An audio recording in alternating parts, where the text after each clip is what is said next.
Եթերում ABC Newsroom-ն է, ես Աննա Սարգսյանն եմ, բարի երեկո հարգելի հետևորդներ, կարևոր լուրերը նախ համառոտ։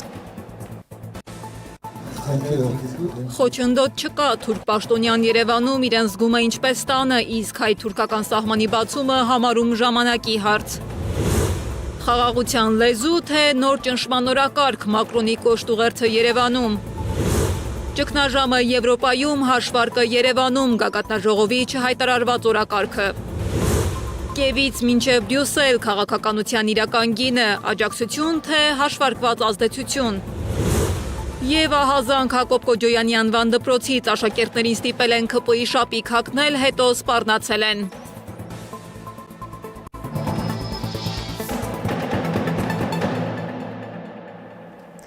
Երևանը նորից փորձում է խոսել եվրոպական լեզվով առանց հստակ ձևակերպելու, պատրաստ է արդյոք այդ լեզվով պաշտոնական դիմում էլ գրել։ Նիկոլ Փաշինյանը այսօր կրկին շրջանցեց գլխավոր հարցը, անդամակցության հայտ ներկայացնելու է, թե ոչ։ Փոխարենը առաջարկեց մի բանաձև, որը քաղաքականապես հարմար է գրեթե բոլոր սցենարների համար, որքան մեզ մոտեցնեն, այդքան կմոտենանք, եթե ընդունեն, ուրախ կլինենք, եթե ոչ, էլի հաղթած դուրս կգանք։ Այսինքն եվրոպական ինտեգրացիան ներկայացվում է ոչ թե որպես նպատակ, այլ որպես գործընթաց, որի վերջնակետը մեծ հաշվով էականել չէ։ Բրյուսելում սակայն այսպիսի եթե ապա տրամաբանությունը չեն շտապում վերածել քաղաքական օրակարգի։ Եվրոպացի առաջնորդները բավական հստակ են, առանց պաշտոնական հայտի անդամակցության հեռանկար քննարկելը պարզապես հնարավոր չէ։ Այստեղ արդեն դիվանագիտական լեզուն ավարտվում է եւ սկսվում է ինստիտուցիոնալը, կամ դիմում ես, կամ ոչ։ Եվ հենց այս ֆոնին Անտոնիո Կոշտան եւ Ուրսուլա ֆոն դեր Լայենը Երևանում խոսում են պատմական գագաթնաժողովից, արժեքավոր անդամից ու խիզախ որոշումներից։ Բառապաշարը ջերմ, ձևակերպումները խրախուսող, բայց առանց այն մեկ նախադասության, որը Երևանում շատերը կցանկանային լսել։ Տեսնում ենք ձեզ անդամակցության ճանապարհին։ Փոխարենը Հայաստանը նկարագրվում է որպես հանգույց Եվրոպայի եւ Ասիայի միջև, տրանսպորտ, էներգետիկա, այն ոլորտները, որտեղ քաղաքական ռիսկերը նվազագույնն են, իսկ շահերը փոխադարձ։ Սա այն տեղն է, որտեղ Եվրամիությունը ամենահարմարավետն է զգում իրեն ոչ թե խոստումների, այլ նախագծերի լեզվով։ Ի վերջո ստացվում է մի իրավիճակ, որտեղ երկու կողմն էլ կարծես գոհ է իր ձևակերպումներից։ Երևանը խոսում է եվրոպական հեռանկարից առանց պարտավորվելու, Բրյուսելը գործընկերությունից առանց խոստանալու։ Նիկոլ Փաշինյանն ու Էմանուել Մակրոնը Հայաստանի եւ Ֆրանսիայի միջև ռազմավարական գործընկերության հաստատման մասին համատեղ հռչակագիր են ստորագրել։ Մի շարք այլ փաստաթղթեր ևս ստորագրվեցին Հայաստանի եւ Ֆրանսիայի միջև Փաշինյանի եւ Մակրոնի ներկայությամբ։ Դրանից առաջ նախագահականի հարկի տակ Հայաստան-Եվրամիություն գագաթնաժողովի արդյունքներով ստորագրվել են նաև մի շարք փաստաթղթեր։ Մասնավորապես տեղի է ունեցել Հայաստան-Եվրամիություն կապակցվածության գործընկերության վերաբերյալ փաստաթղթի ստորագրումը։ Այն ստորագրել են արտաքին գործերի նախարարի տեղակալ Վահան Կոստանյանը եւ Եվրոպական հանձնաժողովի ընդլայնման եւ արևելյան հարևանության գլխավոր տնօրինության, արևելյան հարևանության եւ Թուրքիայի հարցերով տնօրեն Ադրին Կիրալին։ Երևանում անցկացվող Եվրոպական քաղաքական համայնքի գագաթնաժողովն առաջին հայացքից թվում էր եվրոպական միասնականության ցուցադրություն, սակայն խորքում այն ավելի շատ բացահայտում էր մեկ այլ իրականություն՝ Եվրոպա, որը գտնվում է ոչ թե կայունության, այլ վերադասավորման փուլում։ Քաղաքագետ Վլադիմիր Մարտիրոսյանի գնահատմամբ Երևանում հավաքված կազմը լիովին չի ներկայացնում վաղվա Եվրոպան։ ԵՔՀ Երևանյան կազմը ոչ թե ապագայի արդեն ձևավորված Եվրոպան է, այլ հին եվրոպական քաղաքական ցիկլի վերջին մեծ հավաքներից մեկը։ Հայաստանը հյուրընկալում է ոչ միայն առաջնորդների, այլ նաև ավարտվող մանդատների, թուլացող լեգիտիմությունների եւ նոր եվրոպական վերադասավորման միջանկյալ պահը։ Այս ֆոնին հաճախ առանձնացվում են առանցքային դեմքերը՝ Էմանուել Մակրոն, Քիր Սթարմեր, նաև եվրոպական ինստիտուցիոնալ շարունակականությունը ներկայացնող Անտոնիո Կոշտան եւ Ուրսուլա ֆոն դեր Լայենը։ Սակայն ըստ վերլուծությունների նրանց ներկայությունը ավելի շատ ապահովում է համակարգի շարունակականությունը, քան արտացոլում նոր քաղաքական լեգիտիմացիան։ Մեկ այլ դիտարկմամբ եվրոպական քաղաքական դաշտը ներկայումս ձևափոխման փուլում է։ Քաղաքագետ Արա Պողոսյանի խոսքով արտաքին փայլուն ձևաչափից դուրս առկա են խորքային հակասություններ։ Կա գեղեցիկ արտաքին տեսք, որի մեջ կան բազմաթիվ խնդիրներ, եվրոպական առաջնորդներ, ովքեր ունեն միմյանց հետ շատ ավելի հակադիր շահեր բազմաթիվ հարցերում, քան կոնսոլիդացնող շահեր։ Ընդ որում, եթե խոսենք գլոբալ արևմուտքի մասին, նկատում եմ ներառյալ Միացյալ Նահանգները, ներառյալ Կանադան եւ այն բոլոր պետությունները, որոնք ընկալվում են որպես հավաքական արևմուտք, մենք կտեսնենք, որ ձևավորվել է այնպիսի գլոբալ կոնյունկտուրա, որտեղ կան որոշակի տարաբաժանումներ, շահերի հակասություններ։ Պողոսյանի խոսքով Եվրոպան առաջիկա տարիներին կարող է կանգնել լուրջ ձևավորումների առաջ, ինչպես անվտանգային, այնպես էլ քաղաքական առումով։ Նրա գնահատմամբ այսօր արդեն տեսանելի են այդ փոփոխությունների նախանշանները թե ՆԱՏՕ-ի ներսում, թե եվրոպական երկրների միջև հարաբերություններում։ Միևնույն ժամանակ փորձագետը զգուշացնում է, նման գագաթնաժողովներից ակնկալվող անմիջական գործնական արդյունքները հաճախ չափազանցվում են։ Այս հանդիպումներից կմնա միայն սղագրությունը։ Արարողակարգային ժպիտները, խոսքերը, գրկախառնությունները, աջակցությունները կավարտվեն, երբ ավարտվեն արարողակարգային միջոցառումները։ Այնինչ կմնա մեզ հետ ոչ թե երկրի հակառակ, գունավոր եւ ֆորմալ, այլ իրական կողմում, առանց ֆիլտրերի, արարողակարգերի, համերգների եւ գույների, այլ հողի վրա, այս նկարն է, այս դեմքերի արտահայտությամբ եւ խորքային իրականությամբ։ Երևանում ձևավորված պատկերը զուգահեռ ձեռնտու է թե Հայաստանի, թե Եվրոպայի գործող դերակատարներին։ Նրանք համատեղ թշնամու կերպար են ձևավորում, հավաքվում շուրջն ու մտածում նրանից պաշտպանվելու մասին, նշում է Արա Պողոսյանը։ Դրանց բոլոր քայլերը բխում են բացառապես իրենց շահերից։ Միամտություն, մանկամտություն կլինի կարծելը, որ նույնիսկ իշխող ուժի վարկանիշի համար նրանք կգային Հայաստան, որպեսզի այդ վարկանիշը բարձրացնեն։ Նրանք ունեն իրենց շահերը, իրենց քաղաքական հաշվարկները, գեոպոլիտիկ մեսիջները, որոնց վրա հենվելու են։ Մի կողմից դիվանագիտական ակտիվություն, բարձր մակարդակի հանդիպումներ եւ եվրոպական ներկայություն, մյուս կողմից փորձագիտական զգուշավոր գնահատականներ եվրոպական ներքին գործընթացների վերաբերյալ։ Երևանն այս օրերին հյուրընկալում էր ոչ միայն եվրոպական առաջնորդների, այլ նաեւ քաղաքական անցումի մի փուլ, մի Եվրոպա, որն ինքնին ձևավորման փուլում է։ Անիա Բաղյան, Աշոտ Բարբարյան, ABC Media։ Այժմ մի պահ կանգ առնենք Ֆրանսիայի նախագահ Էմանուել Մակրոնի ելույթի վրա։ Եթե փորձենք մաքրել ձևակերպումների փայլը, ապա Մակրոնի ելույթը Երևանում միաժամանակ եւ խոստում էր, եւ զգուշացում, եւ բավական կոշտ վերաշարադրում Հայաստանի վերջին տասնամյակների պատմության։ Մակրոնը Հարավային Կովկասը ներկայացրեց որպես ապագա խաչմերուկ Եվրոպայի, Ասիայի եւ Մերձավոր Արևելքի միջև։ Իհարկե լավ է հնչում, նույնիսկ չափազանց լավ, բայց այդ խաչմերուկը ունի մեկ շատ կոնկրետ նախապայման։ Սահմանները պետք է բացվեն։ Այսինքն քաղաքական բանաձևը պարզեցվում է մինչև ենթակառուցվածքային խնդիր։ Եթե բացվեն սահմանները, կլինի խաղաղություն, բարգավաճում, կապակցվածություն, եթե ոչ, տարածաշրջանը կմնա կայսրությունների մրցակցության վայր, ասում է Մակրոնը։ Նա նաև գնաց ավելի հեռու, փաստացի վերաիմաստավորելով Հայաստանի հարաբերությունները Ռուսաստանի հետ։ Շատերը երկար ժամանակ մտածում էին, որ Հայաստանի ճակատագիրը հնարավոր է միայն Ռուսաստանի հովանավոր թևի ներքո, սակայն 2020 թվականի պատերազմը, այն ինչ որ դուք ապրեցիք, այն ողբերգությունը, որ շատ ընտանիքներ վերապրեցին, տեսան, որ դա այն հովանավորությունը չէ, ինչպես որ շատերը պատկերացնում էին։ Տեսանք, որ Ռուսաստանը լքեց Հայաստանին եւ հասկացանք, որ այդ երազանքները իրականություն չեն, բոլորը կարծես սովորել էին, որ Ռուսաստանը պետք է լինի տարածաշրջանում հովանավորը, որովհետեւ Հարավային Կովկասը կարծես պետք է միշտ պաշտպանվի ինչ-որ մեկի կողմից։ Իսկ Հայաստանի պահը եկավ ապացուցելու, որ կա ժողովրդավարական ճանապարհ, որը որ դուք սկսել եք 2018 թվականից։ Բայց ինչպես քաղաքագետներն են ասում, այս տեքստը պետք է սառը դատել։ Մակրոնը չի փորձում հաճոյանալ Հայաստանին։ Նա անում է այն, ինչ անում են մեծ պետությունների ղեկավարները, ձևակերպում է իր երկրի եւ իր դաշինքի շահը։ Իսկ այդ շահը պարզ է՝ նվազեցնել Ռուսաստանի ազդեցությունը տարածաշրջանում, բացել հաղորդակցությունները, Հարավային Կովկասը դարձնել տարանցիկ հարթակ եւ այդ ամենը ներկայացնել որպես խաղաղության ճանապարհ։ Հայաստանը այսօր Եվրոպայի կողմից դիտարկվում է որպես հերթական հակառուսական հարթակ, որը պետք է ներքաշվի արևելք-արևմուտք այդ պայքարի մեջ։ Եկեք Մակրոնին հիշեցնենք, որ հենց իր քաղաքությամբ 2022 թվականին իր համառությամբ, ինչպես Նիկոլ Փաշինյանն է ասում, իր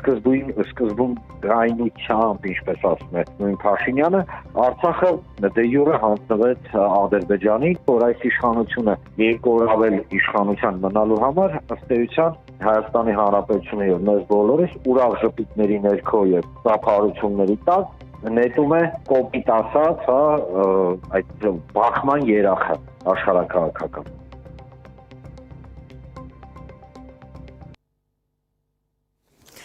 Իսկ Ռուսաստանին Հայաստանի ներքին գործերի մեջ միջամտելու համար մեղադրող Մակրոնն ինքը չի միջամտում արդյոք Հայաստանի ներքին գործերին։ Հարցը Մակրոնին ուղղել է հենց ֆրանսիացի լրագրողը։ Լսենք պատասխանը։ Ես ստանձնում եմ այս գործընկերոջն աջակցելու պարտավորությունը, որին վստահում եմ 8 տարուց ի վեր, ինչպես արել եմ Մայա Սանդուի դեպքում։ Ես ստանձնում եմ այս որոշումը պաշտպանել Եվրոպան, Եվրոպայի որոշումները գալով այստեղ, բայց դա նույնը չէ, ինչ այդ փոխազդեցությունները, այդ տեղեկատվական մանիպուլյացիան ԶԼՄ-ների միջոցով, կեղծ տեղեկատվություն տարածելու միջոցով, փորձելով ապակայունացնել իրավական պետությունը։ Այստեղ բաց երեսով միջամտություն է եւ ի հակառակ կան այլ միջամտություններ օտարերկրյա գործակալների միջոցով Մոսկվայի պատվերով, որոնք փորձում են կեղծել ժողովրդավարությունը։ Ես տալիս եմ իմ փաստարկները, ես մասնակցում եմ ժողովրդավարությանը որպես Ֆրանսիայի նախագահ, ես չեմ կեղծում։ Ահա այդ տարբերությունը, կարևոր է դա հիշել։ Բայց եթե քաղաքական աջակցությունը կարելի է բացատրել աշխարհաքաղաքական հաշվարկներով, ապա իրական պատկերը ավելի հստակ երևում է այնտեղ, որտեղ խոսքը վերաբերում է ռեսուրսների, հատկապես էներգետիկային, որովհետև հենց այդ դաշտում է, որ Եվրոպայի հայտարարած արժեքներն ու իրական ընտրությունները ամենից հաճախ չեն համընկնում։ Եվ այս հակասության ամենախոշոր խորհրդանիշներից մեկը հենց Եվրահանձնաժողովի նախագահ Ուրսուլա ֆոն դեր Լայենի վարած քաղաքականությունն է։ Այստեղ արդեն հարցը դրվում է շատ ավելի կոշտ, կարող է Եվրոպան մնալ արժեքային դերակատար, երբ իր առանցքային որոշումները պայմանավորված են էներգետիկ անհրաժեշտություններով։ Եվրամիությունը խոսում է արժեքների լեզվով, բայց Հարավային Կովկասում ավելի հաճախ առաջնորդվում է շահերով։ Այդ քաղաքականության ամենավառ արտահայտություններից մեկը Ուրսուլա ֆոն դեր Լայենի հայտարարություններն ու քայլերն են։ Նախ մի փոքրիկ հետաքրքիր դրվագ նրա կենսագրությունից։ Եվրոպական հանձնաժողովի նախագահ, Գերմանիայի պաշտպանության նախկին նախարար Ուրսուլա ֆոն դեր Լայենի նախապապերից մեկը, Լյուդվիգ Կնոպը, ռուսական կայսրությունում բարձր գնահատված արդյունաբերական գործիչ էր։ Նրան նույնիսկ շնորհվել է բարոնի տիտղոս կայսր Ալեքսանդր II-ի կողմից։ Գերմանիայի պաշտպանության նախկին նախարարից մինչև Եվրոպական հանձնաժողովի նախագահ ֆոն դեր Լայենի քաղաքական ուղին արագ էր, բայց նրա ղեկավարած կառույցի առաջնահերթությունները վերջին տարիներին ավելի հստակ են դարձել։ Ռուսական գազից կախվածությունը նվազեցնելու ֆոնին Եմեն սկսեց ակտիվորեն խորացնել գործակցությունը Ադրբեջանի հետ։ 2022 թվականին Բաքվում ֆոն դեր Լայենը հայտարարեց, որ Ադրբեջանը վստահելի էներգետիկ գործընկեր է։ Այդ ձևակերպումը դարձավ եվրոպական քաղաքականության առանցքային ուղերձներից մեկը տարածաշրջանում։ Այդ հայտարարությունից հետո համագործակցությունը ոչ միայն շարունակվեց, այլև խորացավ։ Ադրբեջանի նախագահ Իլհամ Ալիևը հայտարարեց, որ ԵՄ-ի հետ էներգետիկ գործակցությունն արդեն փոխում է Եվրոպայի էներգետիկ քարտեզը։ Ի պատասխան ֆոն դեր Լայենը ընդգծեց, որ այս գործընկերությունը երկարաժամկետ ռազմավարություն է։ Այսօրվա հուշագիրը յուրատեսակ ճանապարհային քարտեզ է ապագայի համար։ Հաշվի առնելով, որ մենք կյանքի ենք կոչել նախկինում ծրագրված բոլոր նախագծերը, վստահ եմ, որ մենք մեծ ձեռքբերումներ կունենանք։ Իհարկե, մեր օրակարգը շատ լայն է։ Մենք աշխատում ենք Եվրամիություն-Ադրբեջան նոր համաձայնագրի շուրջ։ Սակայն այս հայտարարությունները հնչում էին մի ժամանակահատվածում, երբ տարածաշրջանում լարվածությունը շարունակվում էր, իսկ մարդու իրավունքների վերաբերյալ քննադատությունները չէին դադարում։ Հայաստանում սա հաճախ ընկալվում է որպես անհավասարակշռված մոտեցում։ Մի կողմից Եվրոպան խոսում է ժողովրդավարության ու բարեփոխումների մասին, մյուս կողմից համագործակցում է այն երկրների հետ, որտեղ այդ արժեքները հաճախ վիճարկվում են։ Փորձագետների կարծիքով այստեղ առանցքայինը ոչ թե արժեքներն են, այլ Եվրոպայի էներգետիկ եւ աշխարհաքաղաքական առաջնահերթությունները։ Քննադատների մի մասը սա անվանում է երկակի ստանդարտ, որտեղ Եվրոպան տարբեր չափանիշներ է կիրառում տարբեր երկրների նկատմամբ։ Ֆոն դեր Լայենը վերջերս նաև ողջունել է Հայաստանի եւ Ադրբեջանի միջև խաղաղության համաձայնագրի տեքստի համաձայնեցումը, ընդգծելով ԵՄ պատրաստակամությունը ներդրումների եւ տարածաշրջանային կապերի խորացման հարցում։ Սակայն նույնիսկ այս հայտարարության մեջ շեշտը դրված էր տնտեսական եւ ենթակառուցվածքային հեռանկարների վրա, ոչ թե անվտանգության հստակ երաշխիքների։ Երբ Եվրոպան խոսում է արժեքներից, բայց որոշումների հիմքում դնում է էներգետիկ հաշվարկները, ըստ քաղաքագետների Հարավային Կովկասում դա ընկալվում է ոչ թե որպես հավասարակշռված քաղաքականություն, այլ որպես ընտրություն հօգուտ շահերի։ Իսկ հարցը մնում է բաց. կարող է Եվրոպան լինել արժեքային դերակատար, եթե իր առանցքային որոշումները պայմանավորված են էներգետիկ անհրաժեշտություններով։ Այս տրամաբանության մեջ Եվրոպայի արժեքային քաղաքականության եւ իրական շահերի միջև եղած լարումը միայն Բրյուսել-Բաքու գծով չէ, որ երևում է։ Նույն հակասական շերտը կարելի է տեսնել նաեւ արևելյան ուղությամբ Ուկրաինայի նախագահ Վլադիմիր Զելենսկիի քաղաքական վարքագծում։ Առաջին հայացքից ամեն ինչ հստակ է թվում՝ պաշտոնական այցեր, դիվանագիտական ժեստեր, կանխատեսելի հայտարարություններ, բայց մակերեսից մի փոքր հեռու գնալիս պատկերը փոխվում է։ Այստեղ արդեն քաղաքական աջակցությունը, պատմական հիշողությունը եւ հաշվարկված շահերը սկսում են գոյակցել նույն տարածքում, բայց ոչ միշտ նույն ուղղությամբ։ Կիևի եւ Բաքվի հարաբերությունները տարիներ շարունակ զարգացել են մի տրամաբանությամբ, որտեղ ինքնիշխանության մասին հայտարարությունները հաճախ ավելի արագ են ձևավորվել, քան դրանց քաղաքական ենթատեքստը։ Եվ հենց այս ֆոնին է, որ Զելենսկիի Երևանում հայտնվելը ընկալվում է ոչ թե պարզապես որպես հերթական դիվանագիտական այց, այլ որպես հիշեցում, որքան հակասական եւ բազմաշերտ կարող են լինել տարածաշրջանային ընտրությունները, որովհետեւ իրական հարցը այստեղ այլ է, ոչ թե ով ինչ է ասել կամ ում է շնորհավորել, այլ երբ պետությունները խոսում են սկզբունքների լեզվով, դրանց հետևում ինչն է իրականում որոշում քաղաքական գիծը, արժեքները թե հաշվարկները։ Պարոն նախագահ, ինչու էիք Ադրբեջանին ռումբեր տալիս, որ հարվածի մեզ։ Ուկրաինայի ղեկավարն անպատասխան է թողնում հայ լրագրողի հարցն ու հեռանում։ Զելենսկին չունի այս հարցի պատասխանը, թե չի ուզում պատասխանել։ Առաջին անգամ էր Զելենսկին Հայաստանում 2020 թվականին Արցախի պատերազմի ողջ ընթացքում Ադրբեջանին աջակցած, իսկ օկուպացիայից հետո Ալիևին տարածքային ամբողջականությունը վերականգնելու համար շնորհավորած Զելենսկին Հայաստանի մայրաքաղաքում էր։ 2020-ի պատերազմի ընթացքում Ուկրաինայի նախագահի գրասենյակը հրապարակային հայտարարեց, Ուկրաինան աջակցում է Ադրբեջանի ինքնիշխանությանն ու տարածքային ամբողջականությանը։ Այդ դիրքորոշումը նաև վերարտադրվել էր ուկրաինական պաշտոնական մեկնաբանություններում պատերազմի օրերին։ 2 տարի անց 2022 թվականին Ուկրաինան ու Ադրբեջանը Կիևում համատեղ հռչակագիր ստորագրեցին, որով ձեռք բերվեց փոխադարձ աջակցություն երկու պետությունների ինքնիշխանության եւ տարածքային ամբողջականության նկատմամբ միջազգայինորեն ճանաչված սահմաններում։ Հաստ է այն, որ պատերազմի տարիներին համենայն դեպս չի մերժվել եւ փաստորեն ոչ մեկը, ոչ մի բարձրաստիճան ղեկավարության շուրթերից չի հնչել հագափաստարկ, որպես այդպեսին, որ նրա 20 թվականի հայ-ադրբեջանական պատերազմի ժամանակ զենք զինամթեր եւ որոշակի չափով սպառազինություն եւ քիմիական զենքերի տրամադրում են ունեցել, տրամադրել Ադրբեջանին, հետեւաբար նա խուսանավեց այդ ուղիղ հարցադրումից, հասկանալի է, որ չկա պատասխան որպես այդպիսին։ 2023 թվականի սեպտեմբերին, երբ հայաթափվեց հայկական երկրորդ պետությունը Արցախը, Զելենսկիի շնորհավորանքը չուշացավ։ Ուկրաինայի ղեկավարը նամակ գրեց Ալիևին, վերահաստատելով երկրի դիրքորոշումը Ադրբեջանի տարածքային ամբողջականության եւ ինքնիշխանության աջակցության հարցում։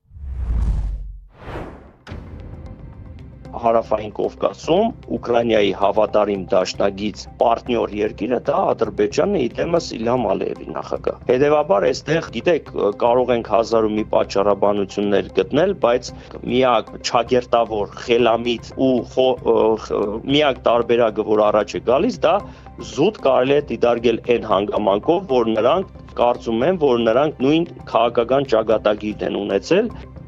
Դեռ 2020 թվականին Հայաստանի եւ Արցախի հանրապետությունների մարդու իրավունքների պաշտպանները հայտարարել էին, որ Ադրբեջանը 2020 թվականին կիրառել էր ֆոսֆորային զինամթերք, որը ձեռք էր բերվել Ուկրաինայից, որ Բաքուն ու Կիևը միմյանց զենք են մատակարարել, գաղտնիք չէ։ Մինչև 2014 թվականն այս երկրներն ունեին զենքի մատակարարման գործարք։ Արցախյան 44-օրյա պատերազմում ուկրաինական մի շարք զենքեր են կիրառվել Հայաստանի դեմ։ ամբողջ իր քաղաքական կենսագրության մեջ եւ իր վարկագծով նա միշտ բացահայտ կերպով ցուցադրել է պրոադրբեջանական դիրքորոշում եւ այս մասով միշտ կողմնակալություն է դրսեւորել, որովհետեւ նկատելի է, որ որպես երկրի ղեկավար նա անաչառ անկողմնակալ դրսեւորում երբևիցե չի դրսեւորել առավել եւս պատերազմական տարիներին։ Զելենսկին ու իր թիմն ավելի ուշ հերքել էին լուրերը, թե ֆոսֆորն Ադրբեջանին մատակարարել էին իրենք։ Նրա Հայաստան այցելությունը միանշանակ չի ընկալվել ոչ միայն Ռուսաստանում, այլ նաև հայ հասարակության մեջ։ Ինչ ուներ անելու Հայաստանում մի երկրի ղեկավար, որը միշտ խոսել է ընդդեմ Հայաստանի։ Սեդամակարյան, Անդրանիկ Մանսուրյան, ABC Media։ Իսկ Ադրբեջանի փորձագետներն արդեն Հայաստանում են։ Նրանք մասնակցում են Երևանյան երկխոսություն 2026 միջազգային համաժողովի։ Համաժողովի օրակարգի համաձայն միջոցառմանը կմասնակցեն ադրբեջանցի քաղաքագետներ Ֆարհադ Մամեդովը, Ռուսիֆ Հուսեյնովը եւ Զաուր Շիրիևը։ Նրանք խաղաղության կամուրջ նախաձեռնության մասնակիցներն են։ Այսօր պլանավորված են բազմաթիվ պանելային քննարկումներ, որոնցից ամենամեծ հետաքրքրություն է առաջացնում Հարավային Կովկասը բեկումային փուլում խաղաղության եւ գործակցության հեռանկարները խորագրով քննարկումը, որին մասնակցում են Թուրքիայի Հայաստանի հետ հարաբերությունների կարգավորման հարցերի հատուկ ներկայացուցիչ Սերդար Քլեչը, Հայաստանի ազգային ժողովի փոխնախագահ Ռուբեն Ռուբինյանը, Եվրամիության Հարավային Կովկասի եւ Վրաստանի ճգնաժամի հարցերի հատուկ ներկայացուցիչ Մագդալենա Գրոնոն, Վրաստանի արտգործնախարարի տեղակալ Լաշա Դարսալյան, Ադրբեջանի ներկայացուցիչ Թոփչուբաշով կենտրոնի տնօրեն Ռուսիֆ Հուսեյնովը։ Իդեպ Քլեչը Հայաստանում իրեն զգում է ինչպես տանը, այդ մասին նա ասել է Սպուտնիկ-ԵՄ-ի հարցին ի պատասխան։ Հետո վստահեցրել, որ հայ-թուրքական սահմանի բացման հարցում խոչընդոտ չկա, միայն տեխնիկական եւ բյուրոկրատական խնդիրները պետք է կարգավորվեն։ Մենք արդեն որոշել ենք, երբ ժամանակը գա, բոլոր մանրամասները քննարկվեն, ամեն ինչ կատարվի, կբացենք սահմանը։ Շինարարությունը գրեթե ավարտված է, բայց պետք է լուծել որոշ հարցեր, մարդկանց իրազեկել այդ մասին, միացնել ինտերնետը եւ այլն։ Մենք դեռ ժամանակ ունենք սահմանի ամբողջական վերականգնման համար։ Մինչ Քլեչը հանգիստ տոնով խոսում է սահմանների բացման մասին, տարածաշրջանի քարտեզը փոխվում է միաժամանակ ընթացող մի քանի գործընթացների ազդեցությամբ։ Իսկ ինչու է Երևանը դառնում այն հարթակը, որտեղ խոսվում է էներգետիկ ճգնաժամի, պատերազմների հետևանքների ու նոր աշխարհակարգի մասին։ Մինչդեռ մի քանի 100 կիլոմետր հարավ իրավիճակը շարունակում է լարված մնալ։ Եվ եթե Եվրոպան փորձում է այստեղ գտնել իր էներգետիկ եւ քաղաքական հաշվարկների պատասխանները, ապա արդյոք սա պարզապես դիվանագիտական օրակարգ է, թե ավելի լայն խաղ, որտեղ տարածաշրջանը վերադասավորվում է արդեն ճգնաժամերի ազդեցությամբ։ Սեդա Կյուրեղյանն է ներկայացնում։ Մինչ Հայաստանում ընթանում են եվրոպական ղեկավարների մասնակցությամբ տարբեր միջոցառումներ, մի քանի 100 կիլոմետր հարավում եռում է իրավիճակը։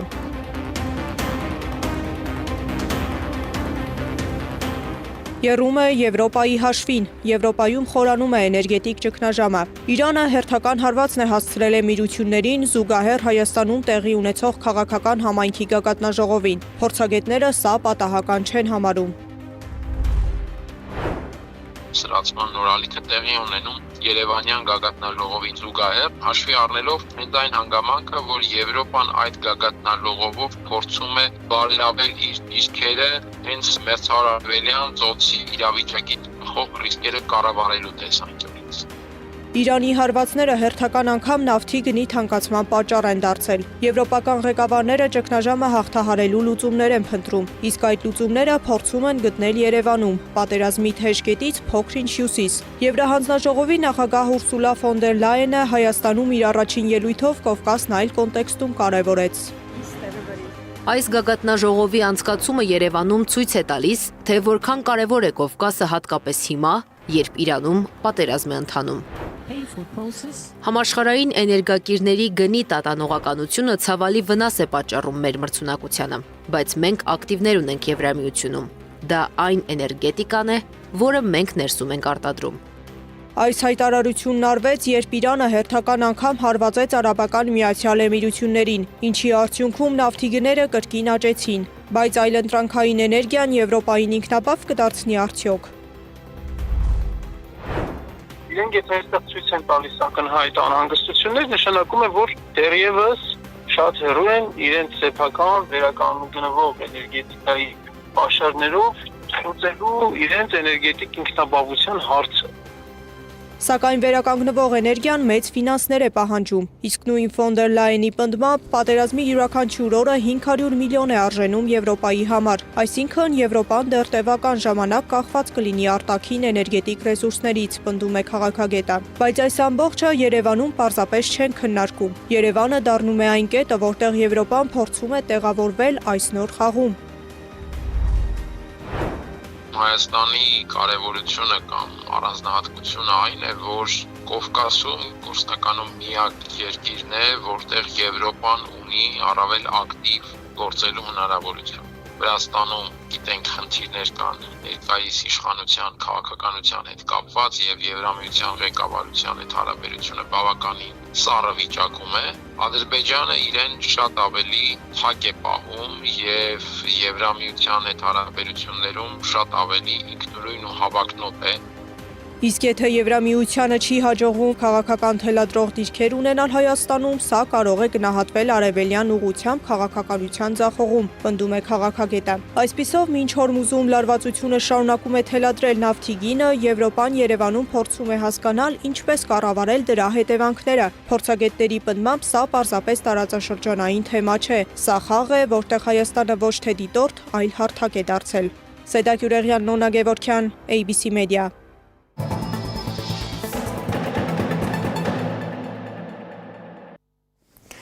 Այժմ տեղափոխվենք կրթական ոլորտ, որտեղ վիճակը մեղմ ասած խնդրահարույց է։ Հակոբ Կոջոյանի անվան կրթահամալիրի տնօրեն Ռուզաննա Երեմյանը, որը նաև ՔՊ-ի նախընտրական ցուցակում է, ստիպել է դպրոցի աշակերտներին Փաշինյանի այցից առաջ միանման շապիկներ հագնել քաղաքացիական պայմանագիր կուսակցության քարոզչական սրտիկներով։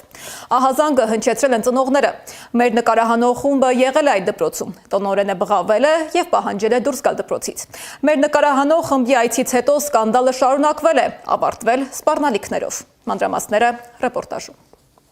Հակոբ Կոջոյանի անվան կրթահամալիրի տնօրեն Ռուզաննա Երեմյանը, որը նաև քաղաքացիական պայմանագրի նախընտրական ցուցակում է, ստիպել է դպրոցի աշակերտներին Փաշինյանի այցից առաջ ՔՊ-ի քարոզչական շապիկներ հագնել։ Ահազանգել են ծնողները, ինքը տնօրենը չի հերքել։ Իշխանություն լրատվականի հետ զրույցում ասել է, սրտիկ բոլորն են անում, պետք չէ վարչապետի հետ ասոցացնել։ Մենք որոշեցինք անձամբ զրուցել տնօրենի հետ, հասկանալու, թե ինչու է օրենքը շրջանցում, չէ որ դպրոցում արգելված է քաղաքականությամբ զբաղվել։ Ահա պատասխանը։ Աշակերտների վրա 7000 դրամով քաղաքական շապիկ վաճառելու ահազանգի հիմքով եկել տարածքը։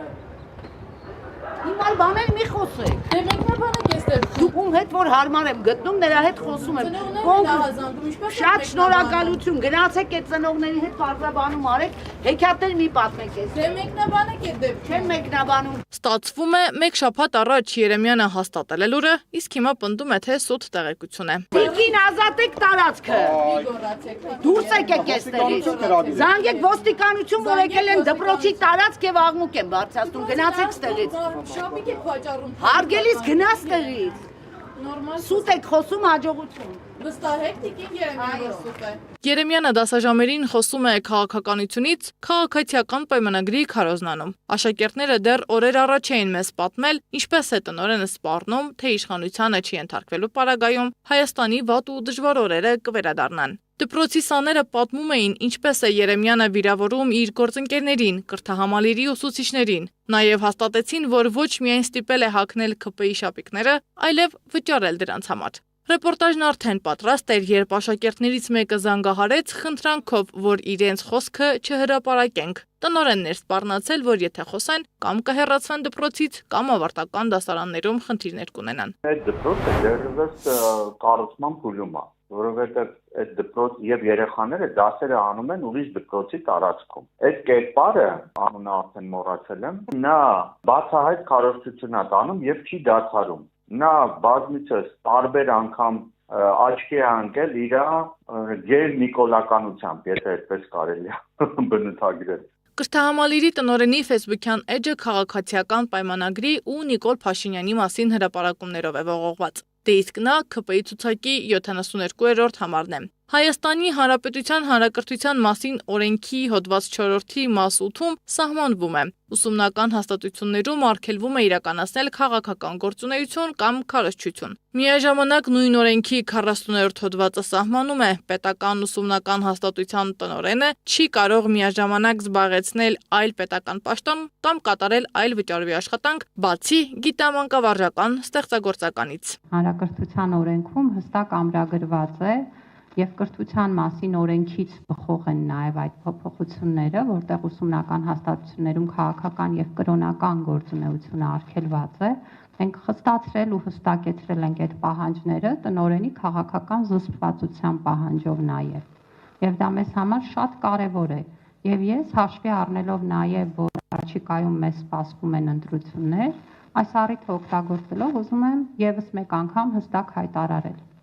Կրթության ոլորտի մարդիկ պիտի կրթական հաստատություններում զբաղվեն կրթության գործընթացով։ Աշակերտներին կամ ուսուցիչներին ստիպելը մասնակցել քաղաքական կուսակցական միջոցառմանը համարվում է պաշտոնական դիրքի չարաշահում կամ հարկադրանք, որը ենթադրում է իրավական պատասխանատվություն։ Խորհուրդ եմ տալիս, որ Նիկոլին,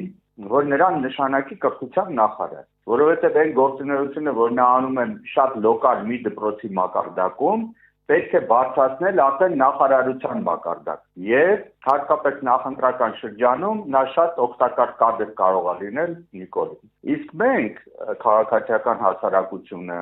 մտավորականությունը պետք է բողոքի դրա դեմ եւ դատական գործեր հարուցի, որովհետեւ այսպես շարունակել չի կարելի։ Սա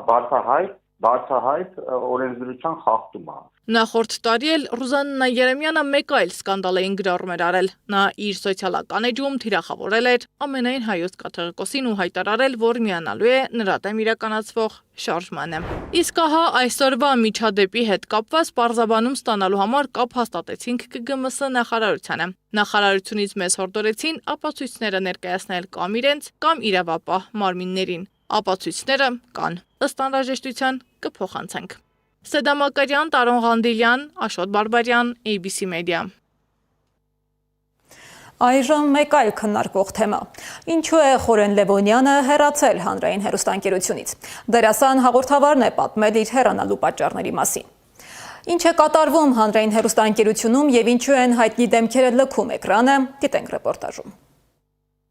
Մի քանի հայտնի հաղորդավարներ եւ դերասաններ լքել են հանրայինի եթերը, խոսելով ճնշումների, անհամաձայնությունների եւ չհամընկնող արժեքների մասին։ Նրանցից մի քանիսը հրապարակավ են խոսել հեռանալու պատճառների մասին։ Խորեն Լևոնյան, արտիստը հայտարարել է, որ իր հեռանալու պատճառը ստեղծագործական անհամաձայնությունն է։ Նոր տարվա այդ գեղեցիկ ֆիլմը, որ իրանք նկարահանել էին, հումորային, տենց ուրախացնող, այնտեղ կար ինձ առաջարկ, որ ես կարդամ ձայն եւ մոտավորապես տեքստը նայելուց հետո հասկացա, որ դա ինձ սազական չի, որովհետեւ ոնց որ համ ձեռ առնես այն ամեն ինչը 15 տարի դրել ստեղծել ես, երկերկոցը նկատի ունեմ։ Եվ իմ պայմանագրի մեջ այդպեսի կետ չկա, որ ինչ որ բան պիտի ես անեմ։ Խորեն Լևոնյանի խոսքով տարբեր պրոդյուսերներ պարբերաբար կապ են հաստատել իր հետ, առաջարկելով ընթերցել տվյալ տեքստը։ Նա սկզբում չի առարկել, սակայն առաջարկել է կատարել որոշ խմբագրումներ։ Դերասանի գնահատմամբ տեքստում առկա են ձևակերպումներ, որոնք կարող էին ընկալվել որպես ծաղր իր գրական հայերենի, ինչպես նաև գուսանների եւ աշուղների տարիների աշխատանքի նկատմամբ։ Լևոնյանը նշել է, որ պատրաստ է եղել մասնակցել, եթե բովանդակությունը վերանայվի, սակայն առաջարկը մերժվել է։ Արդյունքում նա հրաժարվել է մասնակցել նախագծին, այն համարելով իր համար անընդունելի։ Չեմ ուզում կոնկրետ ասեմ ում անուններ, ինչ մի քիչ կարող է տհաճ ստացվի, բայց ինչ որ կոնկրետ մարդկանց վերաբերում էր, որ նրանք գուսան են, աշուղ են, բան, բայց դա վիրավորական։ Դու անհարմար զգաս, ես առանց անհարմար զգալու ասեմ, իմ ունեցած տեղեկություններով դու պիտի հայտարարեիր դիմավորենք գուսան Լիդուշիկ։ Չգիտեմ որտեղից քեզ այդ ինֆորմացիան, բայց հա, մոտավորապես այդպես։ Երբ նկարահանումից 2-3 օր առաջ զանգահարել է պարզաբանելու արդյոք նկարահանումը տեղի կունենա, տեղեկացրել են, որ կայացել է ժողով, որի ընթացքում քննարկվել է իր հեռացման հարցը։ Ասել են, նախատեսված պահանջները դերասանը չի կատարել։ Կան անձնական կոնֆլիկտ ձեր եւ ղեկավարի Հովհաննես Մովսիսյանի միջեւ։ Մեր ջան, անձնական կոնֆլիկտ ունենալու համար պետք է այդ մարդուն տեսնել։ Ես 5 տարի աշխատել եմ, կարծեմ մեկ անգամ եմ տեսել, այսպես բարև, ինչպես եք, հաջողություն։ Ոչ մի անձնական բան ինչ պետք է լինի։ Հեռուստաընկերությունից հեռանալու մասին օրեր առաջ հայտարարել էր նաև հաղորդավար Լուսինե Թովմասյանը։ Նրա խոսքով հեռուստաընկերության ղեկավարը հանձնարարել էր իրեն փոխարինել մեկ այլ հաղորդավարով այն հաղորդման մեջ, որի առաջին թողարկումն արդեն նկարահանված էր։ Նրա փոխանցմամբ այդ որոշման պատճառը եղել է իր հարցազրույցները աշխարհահռչակ դաշնակահար Լանգ Լանգի Հայաստան այցի շրջանակում, նաև դիրիժոր Սերգեյ Սմբատյանի հետ, որը նախատեսված էր հրապարակել իր սոցիալական հարթակներում։ Թովմասյանը նշել է, որ իր աշխատանքային պայմանագրում նման սահմանափակում նախատեսող որևէ կետ չկա։ Ակնհայտ է, որ այս որոշումը դուրս էր մասնագիտական հարաբերությունների շրջանակից եւ պայմանավորված էր անձնական փոխհարաբերություններով։ Այսպիսով, չեմ պատրաստվում գործիք դառնալ որևէ մեկի ձեռքում իր անձնական հարցերը լուծելու համար։ Հավելեմ, որ մեր վերջին հանդիպման ժամանակ Հովհաննես Մովսիսյանն անձամբ է ինձ հայտնել հենց այս պատճառաբանությունը։ Հատկանշական է կամ գուցե պարադոքսալ, որ համերգը նկարահանվել է հենց Հայաստանի հանրային հեռուստաընկերության պատվերով եւ ստեղծագործական անձնակազմով։ Մամուլում լուրեր են շրջանառվում, որ արդեն երկար ժամանակ է հանրային հեռուստաընկերության լուրերի թողարկումներում փակ է մուտքը Սերգեյ Սմբատյանի համար։ Այժմ այն փակվել է նաև այլ հաղորդումներում։ Մեկ այլ աղմկահարույց դեպք էլ դերասան Բաբկեն Չոբանյանի անվան շուրջ կար։ Նրա վարած թույլ օղակ ինտելեկտուալ նախագիծը, որը մեծ դիտումներ ուներ, հանկարծակի դադարեցվեց։ Մամուլի տեղեկություններով հաղորդման փակումը հաջորդել է Փաշինյանի հասցեին Չոբանյանի հնչեցրած քննադատությանը։ Չնայած պաշտոնական պարզաբանումներ չեն ներկայացվել, բայց հաղորդաշարը այլևս եթերում չէ։